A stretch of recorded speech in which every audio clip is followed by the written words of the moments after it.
tengan siempre comida en la mesa.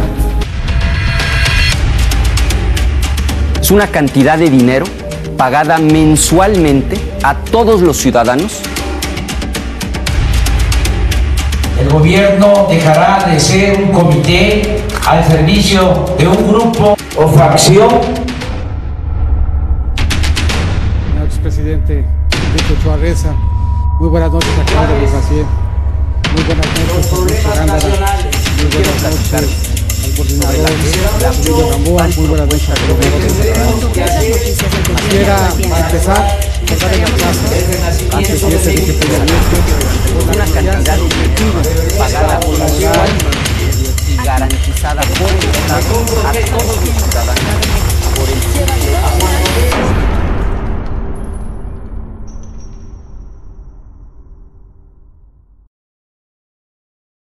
Mi estimado Jaime Hernández, ustedes por allá en la Ciudad de México muriéndose de frío y nosotros acá ya en diciembre con temperaturas todavía ya que son propias a veces hasta del verano, todavía ya no tan calientes del verano, pero ¿qué está pasando? Y luego acá estos señores, el que tienes colgado allá arriba, porque fíjate que la vez pasada, bueno, primero que nada te saludo, ¿cómo estás? Encantado, como siempre, querido Rubén. Oye, en el anterior programa alguien dijo, ¿cómo que no están defendiendo al Peje? Si hasta lo tienen ahí el muñeco colgado. No, es Donald Trump. Ese es Donald Trump, ¿no? Lo tengo ahí, lo tengo colgado.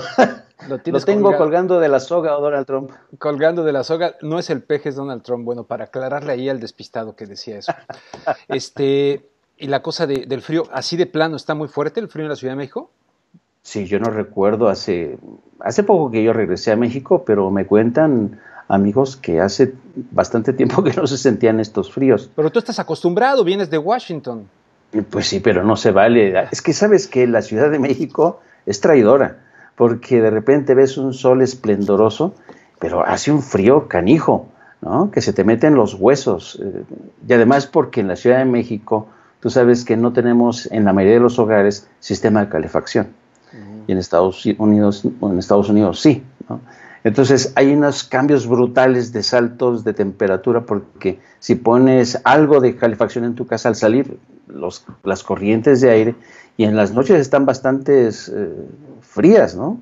Acá están empezando a enfriar las noches. Oye, ¿cómo te ubicas ante la promiscuidad? ¿A qué me refiero?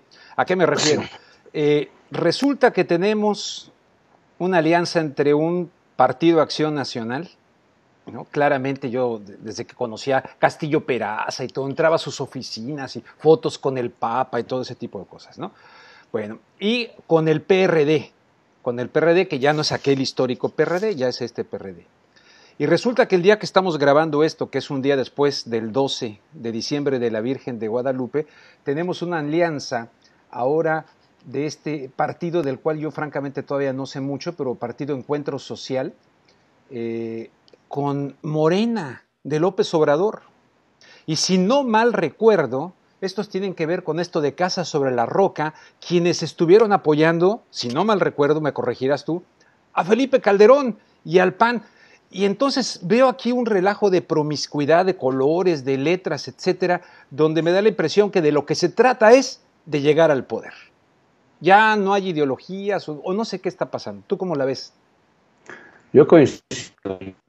Creo que yo no recuerdo haber visto tal accionismo político de promiscuidad, como tú bien dices, y francamente me deja desconcertado porque, a ver, un poco empezando con el frente que encabeza Ricardo Anaya, que algunos intelectuales nos han querido vender como un ejercicio de coalición o al estilo alemán, ¿no? Yo no sé qué tiene que ver la coalición que encabeza Ricardo Anaya con una coalición, por ejemplo, con la que ha encabezado Angela Merkel. No tiene nada que ver, hay una distancia abismal. Yo no lo encuentro semejanza por ningún lado. Y yo no sé cómo nos van a vender ahora esta coalición, Andrés Manuel, que francamente yo la veo incluso hasta contra natura.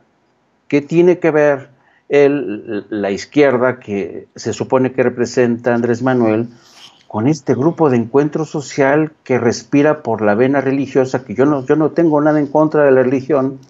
Hay quien, los puntos de encuentro pueden darse quizá por el lado de que encuentro social comulga con según dicen, con la teología de la distribución o de la prosperidad, y creen mucho en esta teoría de la redistribución de la riqueza, ¿no?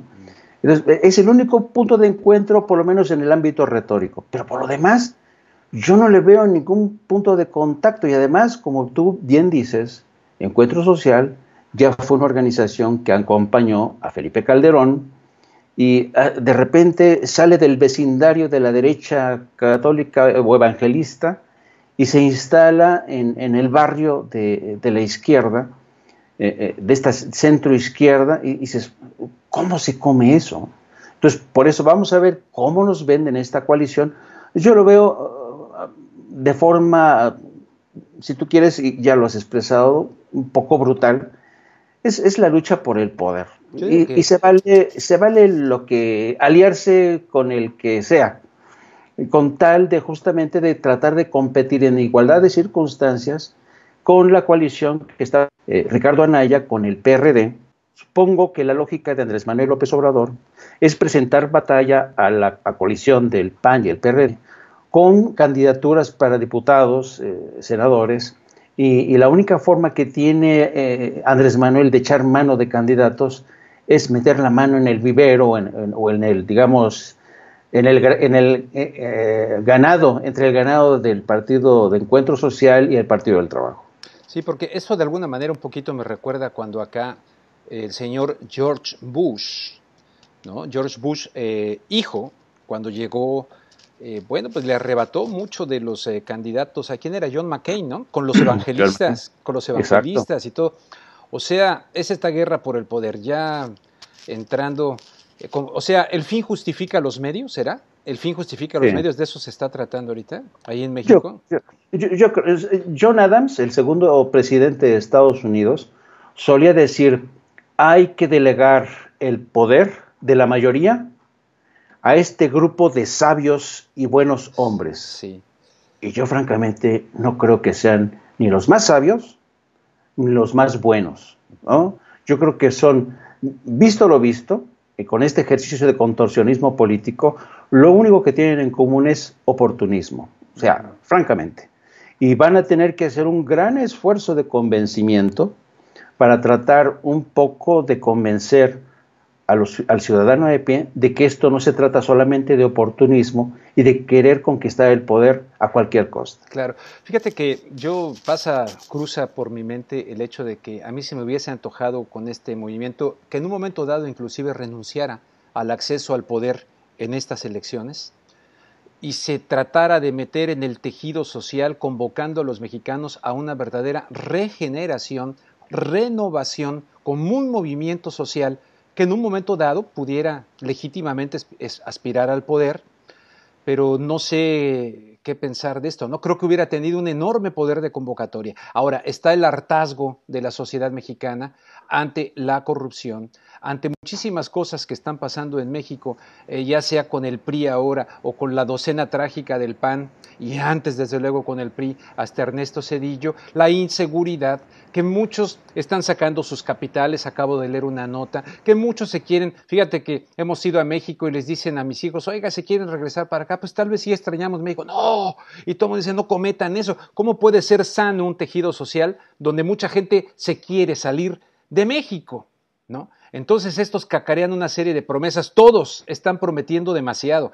Vuelvo a escuchar al señor, ayer escuché una entrevista del presidente del PRI, el señor Ochoa Reza, en la cual vuelve a decir que que se trata es de ser una potencia. Encantados, claro, si se logra, qué bueno, pero por favor, que haya comida en la mesa. O sea, están reciclando una serie de promesas y en ese sentido también te voy a preguntar, pues el decálogo de compromisos que presentó ayer en su registro ante Morena, precisamente Andrés Manuel López Obrador. Particularmente creo que hay puntos importantes, sin embargo, pues no sé con qué ojos divino tuerto, de dónde saldría el dinero, por ejemplo, para estas becas a los aprendices, a los que él dice los ninis, mal llamados ninis, etcétera? ¿De dónde saldría el dinero para remover todas estas secretarías de Estado a la provincia? Por ejemplo, Pemex a Tabasco, ¿no? ¿Qué pasaría con ese edificio enorme de Pemex en la Ciudad de México? O sea, en principio creo en la descentralización de la Ciudad de México, sin duda, y se tuvo que haber hecho hace muchísimo tiempo. Pero ahora, ¿con qué dinero? ¿Con qué recursos, Jaime? Yo creo que es la pregunta que nos ha dejado intrigado a millones, Rubén. Porque, a ver, primero, si tú recuerdas que creo que fue el pasado domingo, cuando Ricardo Anaya se presentó en sociedad, o por lo menos hizo oficial su candidatura a la presidencia, Ricardo Anaya nos salió con la propuesta de que va a luchar por un salario mínimo o un ingreso mínimo universal. Así que todo ciudadano tenga un ingreso, trabaje o no trabaje. Y ahora Andrés Manuel nos sale con una propuesta de que dar becas a los muchachos, a los ninis, de dar un salario digno a profesionistas, bajar el salario a los altos cargos del gobierno. Y entonces, yo cuando escucho ambas propuestas y la propuesta de Mid de convertir a México en potencia, digo, oye, estos tienen algo en común. Los tres son unos demagogos y unos populistas. Sí, porque ¿de dónde vas a sacar tú los recursos, como tú dices? Primero el caso de Ricardo Anaya. Ricardo Anaya nos quiere convertir, Rubén, en finlandeses. Finlandia es el único país que ha introducido, y a nivel experimental, el tema del ingreso mínimo universal. Y lo he hecho como un ensayo desde este año, 2017 y 2018. Pero para hacer eso lo hizo entre un pequeño grupo de 2,000 ciudadanos, a los cuales les está dando el equivalente a $700 al mes. En México serían aproximadamente 14,000 pesos. Muy buen salario mínimo, universal, pero está experimentando solamente en un pequeño grupo de 2,000 gentes. ¿Por qué? Porque es tremendamente complicado. Finlandia sabe muy bien que un experimento como estos demanda de ingentes recursos, elevar impuestos, y luego hay críticas de todo tipo contra este modelo. Es decir, ok, te otorgan un salario mínimo universal y eso te convierte prácticamente en un solo crítico, aplaudes todo lo que haga el gobierno. Muchos, como Héctor Aguilar Camina, han aplaudido, han dicho que esta es una propuesta realmente de izquierda. Yo no la veo así. Jorge Castañeda también está muy entusiasta y está muy metido ahí en esa propuesta, ¿no? Con esto va a atacar a Andrés Manuel. En el caso de Andrés Manuel, él ha surgido con esta propuesta de dar becas, de aumentar salarios, pero habría que recordar que las becas ya existen. Existe un fondo que tiene muchísimos recursos como Prospera. Hay muchachos que reciben becas mínimas para estudiar, pero eso te convierte prácticamente en un rehén de un sistema que subsidia continuamente. Y yo no digo que esté mal, hay que apoyar a la gente de pocos recursos. Pero donde yo voy es que esto ya se ha puesto en marcha y no ha solucionado el problema de fondo, que es el tema de la pobreza extrema. Yo le doy muchísimas asegúnes a la propuesta de Andrés Manuel. Sí, bueno, yo cuando lo escuché ayer, y te digo, escuché eso de la descentralización, dije, wow, sería importante, pero la cosa está un poquito monetariamente como. Luego volvió a insistir con el tema de la amnistía, aunque ya explicó un poquito más con el tema de la amnistía, y hablando acerca de convocar también, ¿no?, a la sociedad. Y algunos ayer lo criticaban, no se convoca a que la gente sea honrada, se cumple la ley y tal. No, yo sí creo que a través de los medios de comunicación y cambiando contenidos en medios de comunicación, sí creo que se pueda generar una atmósfera de convocatoria al pueblo mexicano, incluso por encima de las divisiones y las diferencias. Yo sí creo en hacer un frente común de convocatoria a la sociedad mexicana para salvar a México, en la convicción de que nuestro querido país, yo sí lo veo secuestrado por una escoria ladrona, parafraseando a alguien acá de Los Ángeles, California, que menciona ese concepto, una escoria ladrona. Sí creo que está secuestrado el país y creo que hay que hacer una convocatoria, pero aquí son una serie de acuerdos de élites y de dirigencias y de alianzas, etcétera, que no me garantizan que esto vaya verdaderamente. Es decir, viene la frase de Churchill, ¿no? La diferencia entre un político y un estadista es que el político piensa en la siguiente elección, mientras que el estadista piensa en la siguiente generación.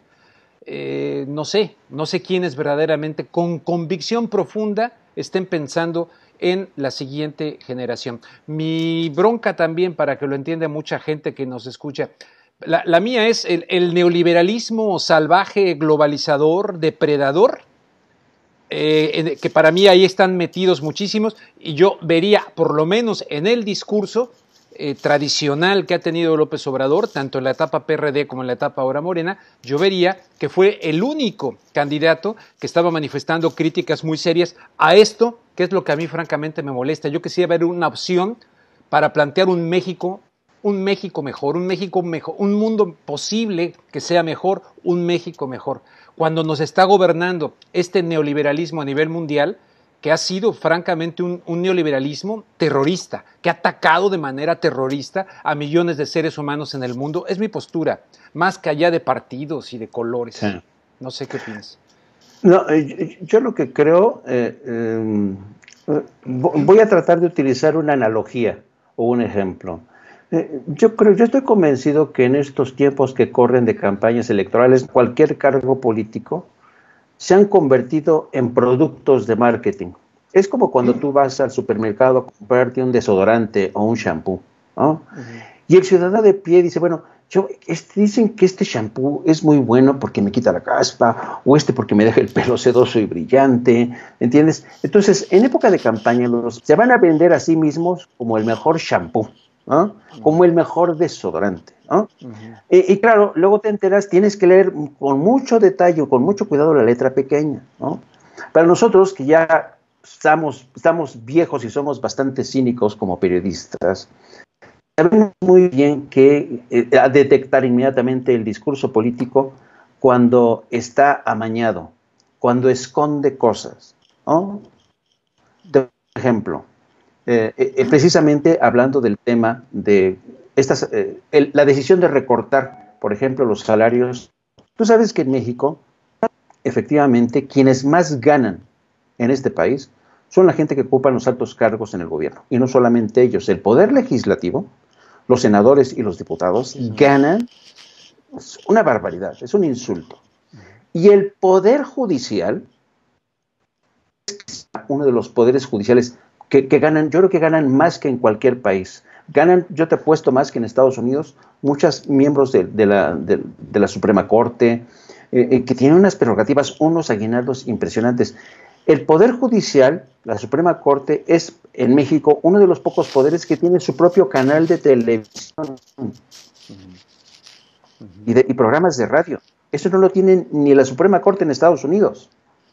Entonces, lo que te quiero decir es que la cúpula del poder, el poder legislativo, judicial, ejecutivo, se reparte el gran pastel. Y esta idea, por ejemplo, de rebajarse estos salarios para beneficiar por ejemplo, a un médico. Los médicos en México ganan una miseria. Los maestros también. O sea, como propósito me parece excelente. Pero yo te apuesto, Rubén, que no va a ser suficiente con rebajar los salarios de los altos cargos en los tres poderes de gobierno. También va a haber que quizá aumentar impuestos. Pero de eso no se dice ahorita nada. ¿Por qué? Porque inmediatamente espantas al empresariado. Claro. Y el empresario está ahorita haciendo hasta lo imposible, ¿eh? Un importante sector del empresario llegue y para favorecer la opción de Mid o de Anaya. Oye, una cosa importante de las que dijo ayer Andrés Manuel López Obrador, al menos para mí, es que México pueda volver a producir sus alimentos y los alimentos que se consumen. Me parece absolutamente correcto. Muchos se espantan también de que fuera a cambiar la reforma educativa. Yo iría mucho más a una reforma, una revolución educativa que pudiera tomar a personajes como el brasileño Paulo Freire, autor de libros como Educación como práctica de la libertad, Pedagogía del oprimido. Brillante, una reforma desde ese punto de vista, pero aquí más bien quieren ir formando los cuadros capacitados para el neoliberalismo. Esa es mi opinión dentro desde esta perspectiva de la educación.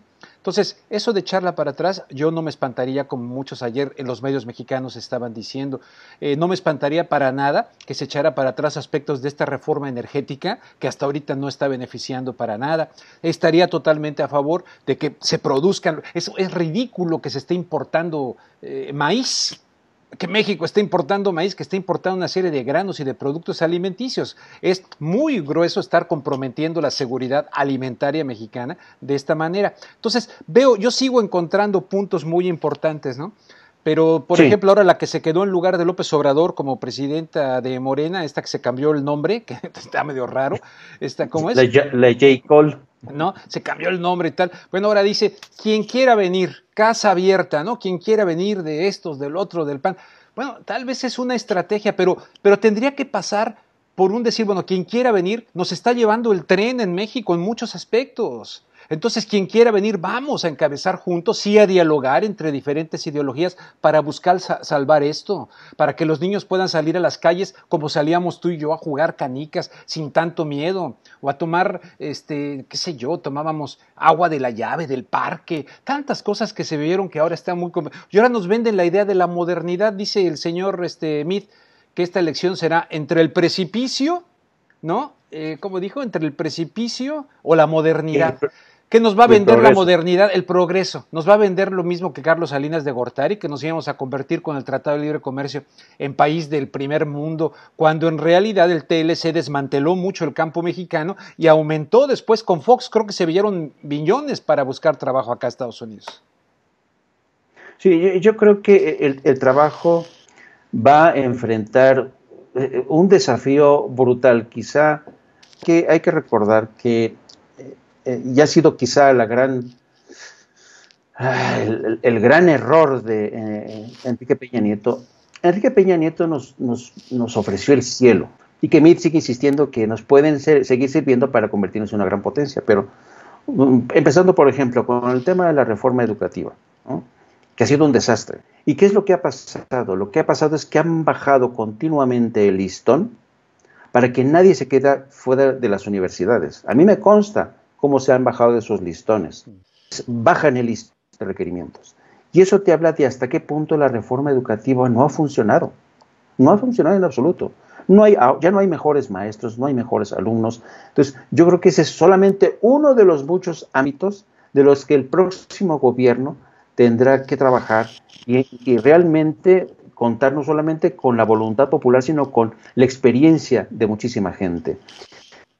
Yo, francamente, si ellos dicen que hay gente, militantes y simpatizantes del PRI, del PAN, que ya están incluso trabajando de manera soterrada con ellos, por debajo del agua con ellos, porque simpatizan con López Obrador, pero yo dudo mucho de que detrás de esto es realmente un auténtico afán por mejorar las cosas en México. Yo no sé si te lo he dicho, Rubén, pero yo soy ateo político. Yo no creo en los políticos. Y yo creo que por eso mismo nosotros como periodistas tenemos que escarbar, de cuestionar continuamente, de pedirles explicaciones. Por ejemplo, lo que te decía hace rato, Ricardo Anaya nos quiere convertir en finlandeses. Meade nos quiere llevar al primer mundo como una gran potencia. Y Andrés Manuel López Obrador nos ofrece un programa de redención.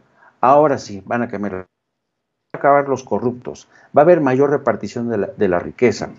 Pero, como solía decir un escritor español, los políticos son como los cines de barrio. Te hacen entrar primero y luego te cambian el programa, te cambian la cartelera, ¿no?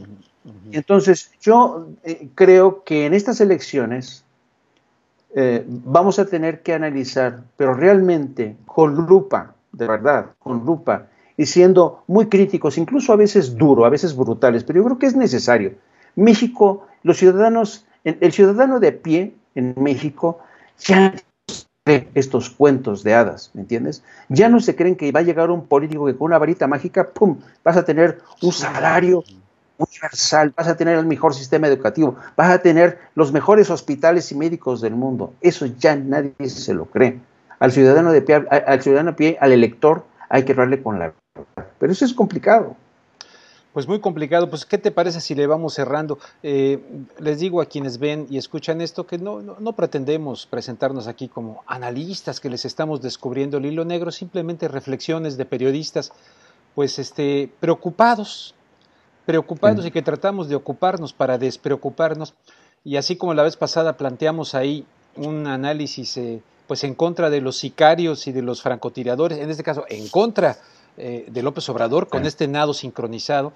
Yo sí sigo reconociendo de muchas personas en Morena, sí sigo viendo ahí, por lo menos en el discurso, algo que se asemeja más a lo que pienso, pues porque va en contra del neoliberalismo algunas cosas. Aunque veo que Morena y López Obrador se han venido recorriendo más hacia el centro, ¿no? Hay una serie de ingredientes ahí. Me imagino que será una estrategia para poder alcanzar el poder. Pero son reflexiones que compartimos y que todo mundo tendrá derecho de opinar.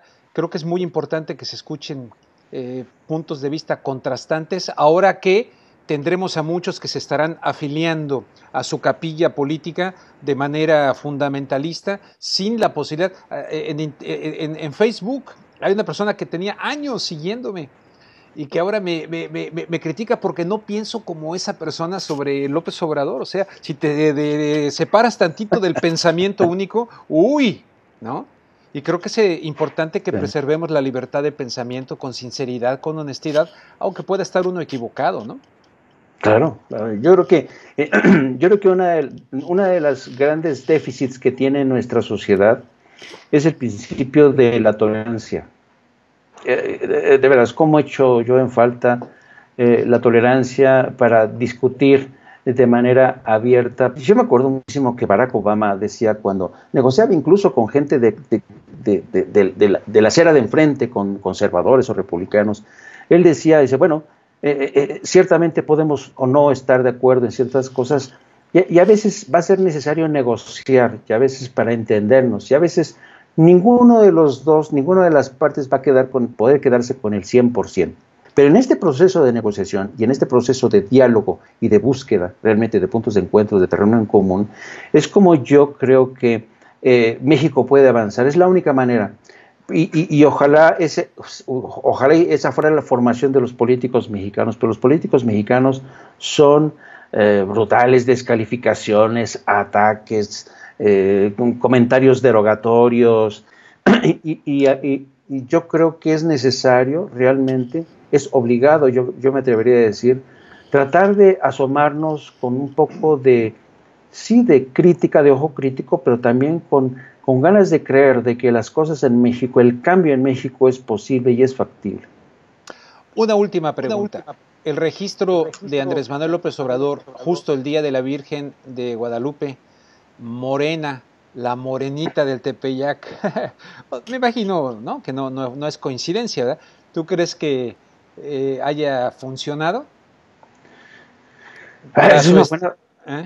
Es una buena pregunta, pero yo te lo voy a poner de esta manera. ¿Tú te acuerdas, Rubén, seguramente te acuerdas muy bien, que cuando John McCain e incluso Hillary Clinton, cuando estaban buscando la nominación y la presidencia de Estados Unidos, qué bueno que viajaron a México para ir a visitar a la Virgen de Guadalupe, porque creían que con eso se iban a granjear el voto de los hispanos, ¿no?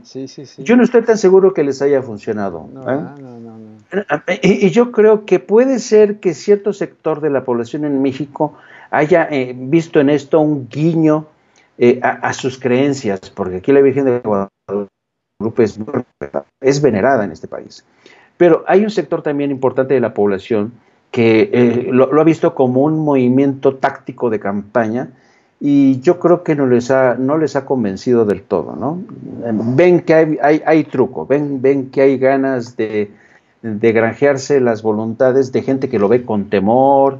Y bueno, algunos lo entenderán, bueno, dirán seguramente, oye, pues se vale, si el tipo quiere hacerlo el 12 de diciembre para que de alguna manera lo arrope la guadalupana, pues está en su derecho, ¿no? Vamos a ver si le funciona o no. Bueno, Jaime, pues entonces seguiremos reflexionando. Yo propongo para calificar esta conversación como reflexiones a bote pronto, ¿verdad? No, yo no tuve mucho tiempo de meterme a leer y estudiar muchas cosas como hubiese querido, pero a bote pronto, acá las exigencias familiares y demás en Los Ángeles están fuertes, pero pendientes pues de lo que está pasando.